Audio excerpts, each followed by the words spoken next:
disgusting. It makes me want. Well, you know, does that mean, like, when you actually think about this, that people like Etienne de Vignon, who's the president of the group, is the most important man who actually makes these decisions on behalf of the rest of the group? And if that's the case, where does individuals such as David Rockefeller or the Rothschilds, where do they fit into the equation? Again, to understand how these people work, you have to understand one very important thing. It's not a top-down system. By top-down, again, excuse me for crossing. By top-down, what I mean is, it's not that you have, like in a corporation, you have a president, vice president, board of directors, senior directors, you have toilet cleaners. It's not like that. It's like this. It's literally groups who are interlocked amongst themselves with other groups. You have the Bilderberg group, which is the most exclusive, let's say, because it's the most secret of secret societies. Has 130, 120 members. Then you have organizations such as the CFR, Council on Foreign Relations, which is the American version of Bilderberg, obviously not nearly as powerful, but far more diluted. And then you have the Trilateral Commission, which includes Americas, Europe, and Asia. That's trilateral, because there's 325 of them. But again, they're interlocked amongst themselves. And the reason it's done this way, and again, it's very important to understand this, it's not a top-down pyramid, it's this. Because if you get lucky enough by trying to swipe at the head, you will never get at it if it's a system. You understand what I mean? It's done this way. Again, to defeat a highly principled enemy, and I repeat, they're highly principled in their undertaking. You have to understand how they work, how their mindset works, how they function as a group, the internal mechanism of this organization in order actually to be able to do this. Now, if you look at it historically, in practical terms, you have at the end of January, you have Davos International Economic Forum. In February, March, you have the CFR meetings and the Trilateral Commission General Committee meetings. Then in May, early June, the Bilderbergers meet for their annual meetings. End of September, you have the International Monetary Fund and the World Bank have their annual meeting. Then you have in October, November, December, Trilateral Commission meetings in Americas and Europe and in Asia. And then you have the World Trade Organization, the General Agreement on Trade and Tariffs, European Central Bank regional meetings. Yet none of the people are leading this. It's not like somebody's telling these people what to do. But the decisions taken at one quickly get discussed at the other, and before you know it, Bilderbergers are talking about it and making a policy decision through consensus. And before you know it, European Parliament is talking about it. And before long, European Commission is discussing it. And before long, would you have national politicians in Spain, in France, in Italy, making it a key issue during the election season. And before you know it, national newspapers such as the Toronto Star, such as Google Police in Spain, Le Monde in France, the Times of London, The Economist, Wall Street Journal, they're putting these issues on the front cover of the newspapers. For example, in 1992, they talked for the first time about creating the United Nations Army. They also talked in 1996 about the need to create the Rapid Reaction Force, which is what? Any idea?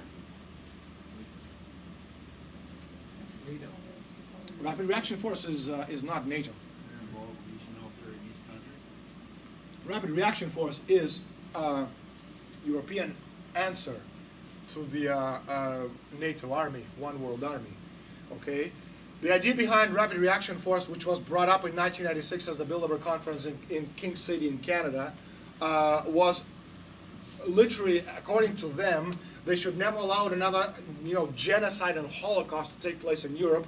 So as an excuse to a future war in Kosovo, which was planned in 1996 in Canada, they started putting together their plans for the Rapid Reaction Force, which is going to be the European army, all right, of 60,000 people. So that's how it works, but nobody's leading these discussions.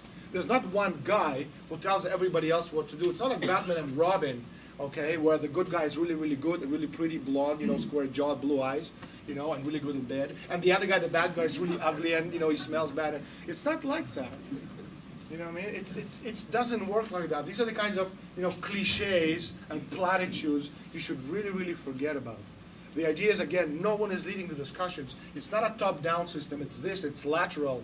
The decisions are taken at one, get rolled over and passed over, and before you know it, they become the key issues. And before you know it, BBC is talking about Europe's Rapid Reaction Force. And before long, 3 days after the Bilderbergers left Canada in 2006, You know, on the cover on the front page of the Toronto Star, which is the flagship for Bilderbergers in Canada, owned by that guy Michael Pritchard, you have the United Nations Army proposal, all right?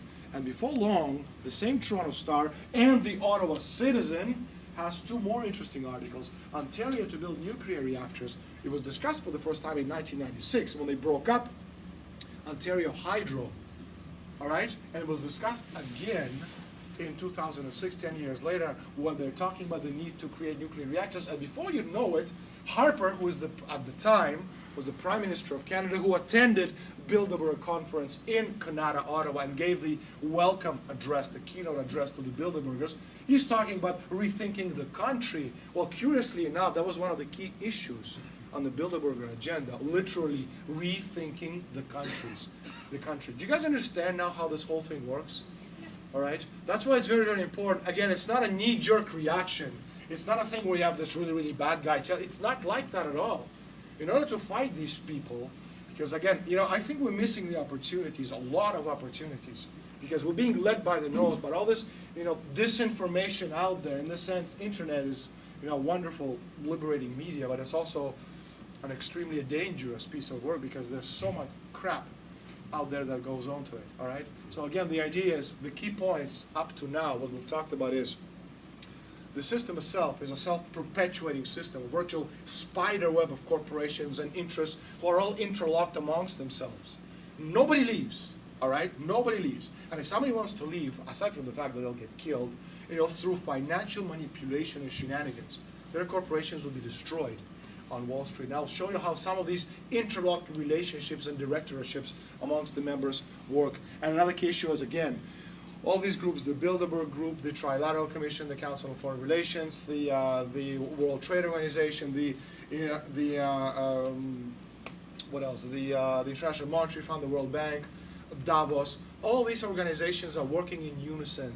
The people who attend them, if you really look at the list of attendees, the most important ones flow from one to the other, and all the other ones, again, the external layer of this onion, they just, you know, they're useful toys in this equation. They're not necessarily bad people, and most, I literally do mean most of the attendees have no idea what's going on. Sorry about cutting Estulin off in mid-sentence, but my battery was running low.